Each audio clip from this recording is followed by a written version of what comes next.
What's up YouTube, T-Bird here, back again with another video. In this video I'm just going to do a little deep dive into Printful.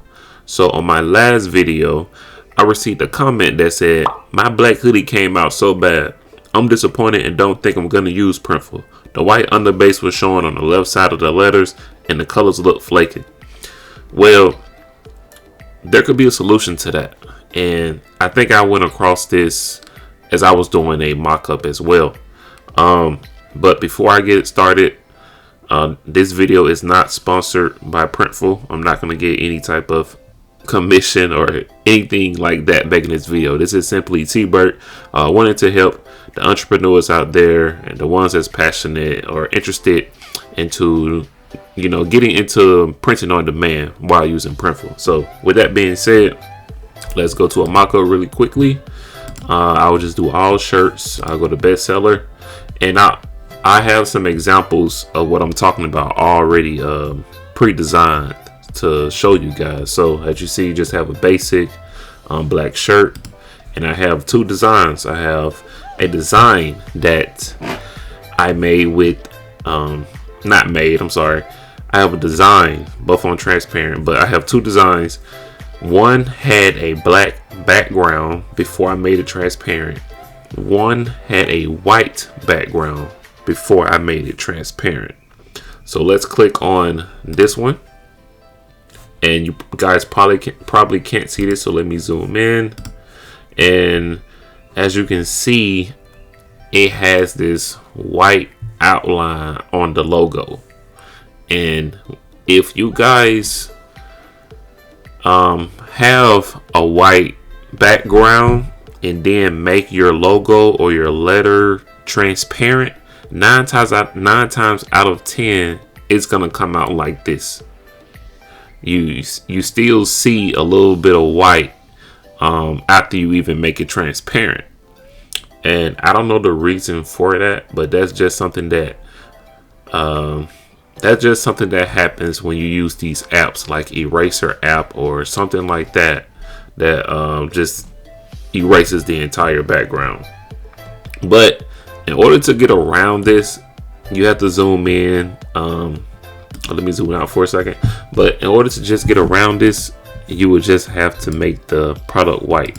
And like I say, this is only an example, so just excuse these marks right here. I just did this just to quickly demonstrate y'all. So let's zoom back in and look how much better that looked, because since we used a white background, since the logo had a white background before we made it transparent, we just gonna make the t-shirt white, because if it was black, as you guys seen, you will still see that.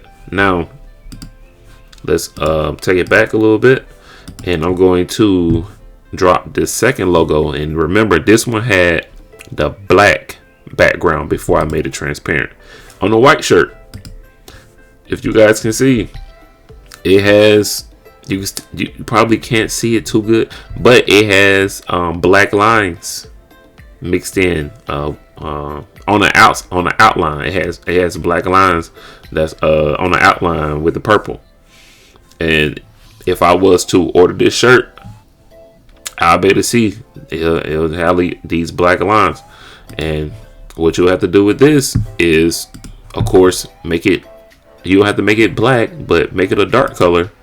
You make it a dark color, and it comes out perfectly fine.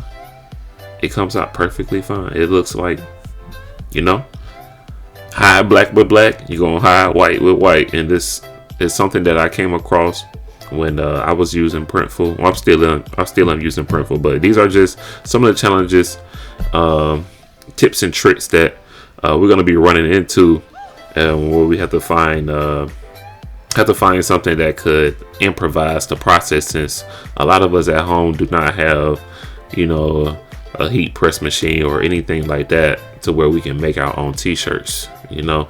But we're striving to get there. I want you guys, please like this video if this helped you. Also, before I end the video, I would say that try to get your logo on a black background and then make it transparent. If you're going to use something like Eraser app, try to get your logo on a black background and then make it transparent, because the black really looks good it could look good on almost any color, like the black outline. Not saying these shirts, but like look at this. This having a black outline, it doesn't look bad at all. But using white, that white outline stands out on the shirts. I hate that. The white outline, let me just go back to it. Using these same colors. This was the white outline on the, yeah, look, like that just it stands out so much using that white outline. Like, and that's, like I said, you're gonna get this if your background is already white and then you make it transparent. This is exactly how it's gonna end up if you're using these apps like Eraser and things like that. That's how it's gonna end up, and the only way that you can fix it is to just make the video. Is to just make your product. Is to just make your product white, high white with the white. Also, as you guys can see, I keep getting this message telling me that recommend using a larger print, and that's basically the DPI. And as you guys can see, the print quality, it would be average, and that's basically because it's not a good DPI score, and do not have average print quality. Always make your print qualities good. You know, the higher the DPI, the better the print quality will come out, so it won't be flaky or whatever the scenario may be. Hope this video helped you guys out. Like, comment, subscribe. Let me know. Talk to me in the comments. You know, I like to engage with people, fellow entrepreneurs. Talk to me in the comments. Let me know some issues you guys ran into and what you did to fix it. Let me know some videos you guys watch that help you out. You know, we're all here to grow together. That's what this channel is going to be about. I'm going to stick with that, and I want you guys to learn from my success or my failures. With that being said, I'm T Burt with another video. I'll catch you guys in the next one. Peace.